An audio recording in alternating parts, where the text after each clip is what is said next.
Have you ever paused to ask yourself why the desire for success tugs so strongly at your heart? Why you dream not only of financial freedom, but of lifting your family, helping your community, and leaving behind a legacy that echoes in eternity? What if that deep longing for abundance wasn't just a personal goal, but a divine calling?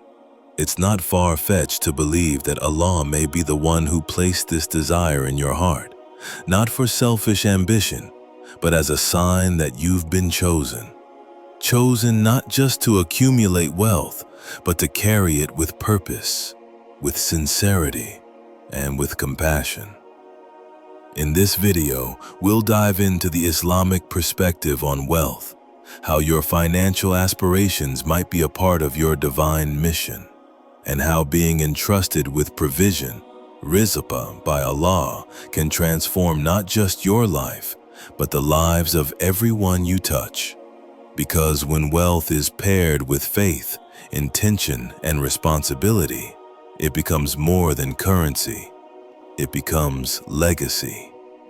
If your soul seeks both material success and spiritual fulfillment, then stay with us. What you're about to discover may completely reshape the way you view your journey, your blessings, and your true destiny. 1. The longing for wealth may be a divine whisper. Not every desire that arises within us is random or worldly. In Islam, we are taught that the very thoughts and inclinations we feel can be divine signals. If your heart is constantly drawn toward building something significant, whether it's a business, a charitable foundation, or simply a stable and generous future, it might not be a coincidence. It may be a call from your Creator. When you dream of abundance, not just for personal comfort, but to uplift your parents, support your community, or help the Ummah, it could be the beginning of a sacred journey. A journey that starts with an inner vision, continues with real-world challenges, and leads you to become a vessel through which Allah's mercy flows to others. When that desire for success is paired with a yearning to serve, it's no longer just a worldly dream, it becomes a spiritual mission.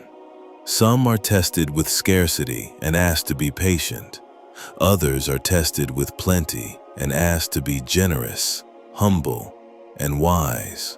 If your heart yearns to build wealth not for status, but for service, then take it as a sign. You may have been chosen for something far greater than yourself. 2. Real wealth is more than money. It's barakah. In the Islamic worldview, wealth isn't measured only by coins or bank balances. True richness lies in barakah, divine blessing, inner tranquility, and purpose-driven living. A person could have millions and yet feel restless, insecure, or spiritually empty. Another may have modest means, but experience deep peace, meaning, and joy in every moment. The Prophet Muhammad sallallahu beautifully said, "True richness is not an abundance of wealth, but richness of the soul." This hadith shatters the illusion that money alone brings happiness.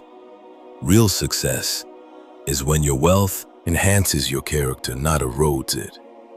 When it adds to your humility instead of inflating your ego. When it brings benefit to others, not just comfort to yourself. A wealthy believer whose money is full of barakah becomes a beacon, creating ease, supporting the needy, and elevating others. Wealth that carries barakah isn't loud, flashy, or wasteful. It's quiet, powerful, and full of purpose.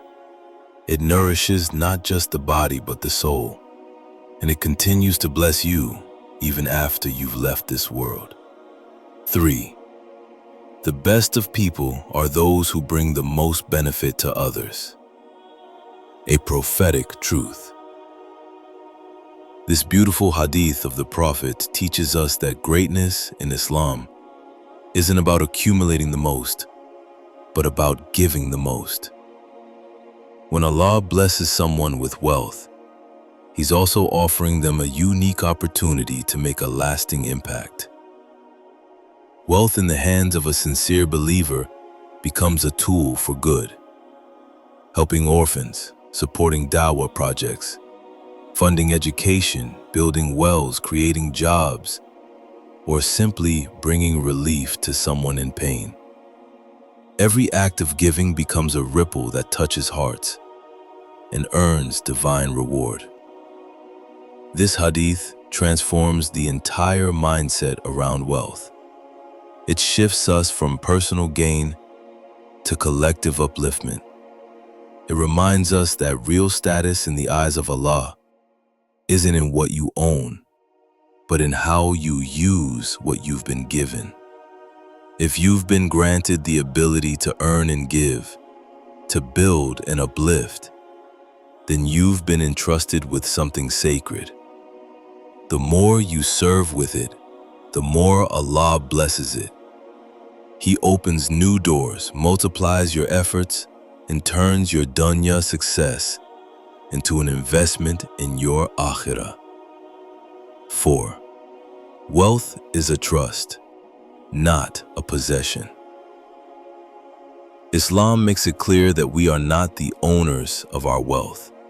We are trustees, caretakers appointed by Allah. The Quran states, "Believe in Allah and His Messenger, and spend from that which He has made you trustees over." Quran 57:7. Every dollar, every asset, every opportunity is a test. Will you use it with humility or arrogance? Will it draw you nearer to Allah or farther away? Understanding that wealth is an amanah, a trust, changes how we interact with it. We no longer seek it for validation or pride, but to fulfill a mission. And when wealth becomes a tool to serve your family, your community, and your ummah, it transforms into an act of worship. A believer with wealth understands that with every gain comes accountability, that empower others, then your pursuit of wealth becomes worship. But if the goal is simply to impress, dominate, or boast, then even great wealth can become a burden that weighs down the soul. Purifying your niyyah is a continuous process. Ask yourself, why do I want this? Who will it benefit? How will I use it? This internal honesty keeps your journey grounded. It protects you from falling into greed, arrogance, or exploitation. When your intentions are clean, Allah puts hidden blessings in your work. He amplifies your efforts and makes your success a source of goodness, not just gain. 6. Dua and tawakkul, the believer's balance. On the road to success, two forces must walk side by side: dua, sincere supplication, and tawakkul, true reliance on Allah. Dua is your spiritual fuel. It's the intimate moment when you open your heart to Allah and ask not just for wealth, but for meaningful, blessed wealth that draws you closer to Him. But dua alone is not enough. The Prophet ﷺ taught us to tie your camel and trust in Allah. That means take every step, show up, put in the effort, but leave the results to Him. Tawakkul is not about being passive. It's about doing your part while trusting in Allah's divine plan. You plan your business, pursue your goals, and work with integrity, but your heart is anchored in faith, not fear. This balance creates emotional freedom. You stop being anxious about outcomes because you know you've done your best and left the rest to the one who controls all things. True success isn't just about achieving, it's about journeying with Allah at every step. 7. Your rizq is already written and divinely protected. One of the most comforting truths in Islam is that your sustenance, your rizq, was decreed for you long before you came into existence. Allah wrote your provisions, your income, health, opportunities while you were still in the womb. This knowledge removes desperation. You stop chasing with fear and start striving with peace. What is meant for you will find its way to you. What is not meant for you will never reach you, no matter how hard you try. The Quran says, "Indeed, Allah is the best of providers." Quran 62:11. No one, not your boss, not the economy, not even your enemies, can block what Allah has written for you. Sometimes Allah delays wealth, not to deny you, but to prepare you, to protect you, to align your heart with His plan. And when He chooses to open the doors of abundance, nothing can stand in the way. So walk your path with confidence. Drop a comment with Yazak to affirm your trust in Allah's provision. And may He bless you with endless rizq, barakah, and the wisdom to use it all for His pleasure.